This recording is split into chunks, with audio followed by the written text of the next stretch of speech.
है कोई व्यक्ति हाफी, तो क्या हम लोग करते हैं, इस मुद्रा में चुटकी बजा देते हैं। अब क्या हुआ, जवाई जब लेते हैं तो तमोगुण का लक्षण है निद्रा, आलस्य, प्रमाद। आलस्य की दशा में नींद का वेग आने लगे तो व्यक्ति जवाई लेता है। लेकिन इस मुद्रा का आलम्बन लेकर जब चुटकी बजाते हैं तब तत्काल रजोगुण उत्पन्न हो जाता है।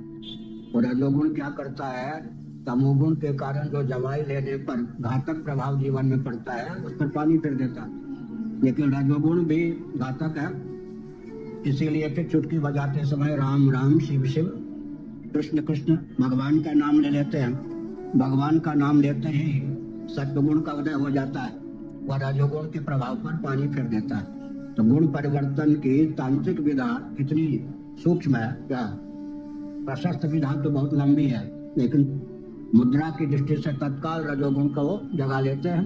भगवान नाम का आलम्बन लेने पर उस रजोगुण के भी प्रभाव को दूर करने के लिए सत्वगुण का उदय हो या मार्ग प्रशस्त कर लेते हैं। सुना इस शंकराचार्य जी को, कहते हैं कि जम्भाई देते वक्त तमोगुण का प्रकटीकरण होता है और उसके ऊपर उपाय के स्वरूप में चुटकी बजाओ, चुटकी, उससे रजोगुण बढ़ जाएगा जो तमोगुण को मारेगा, खत्म करेगा, कम करेगा।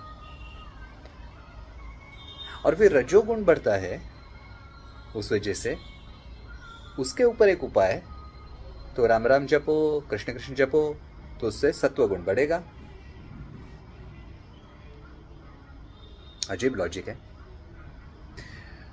क्या ऐसा नहीं हो सकता है कि जम्भाई से तमोगुण बढ़ता है तो डायरेक्ट राम राम बोलो, कृष्ण कृष्ण बोलो, उसको सत्व से ही मार दो? क्या ऐसा कुछ लॉजिक है जिससे ये होता है कि तमोगुण को मारने के लिए रजोगुण की आवश्यकता होती है?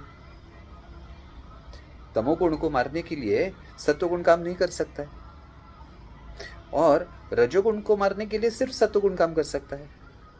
ऐसा कुछ लॉजिक है क्या? कहाँ से लेके आते हैं ये लोग ऐसे ऐसे फंडास, और इनके पीछे लोग भीड़ के स्वरूप में जाते रहते हैं, उनको फॉलो करते रहते हैं। क्या कहेंगे इसको?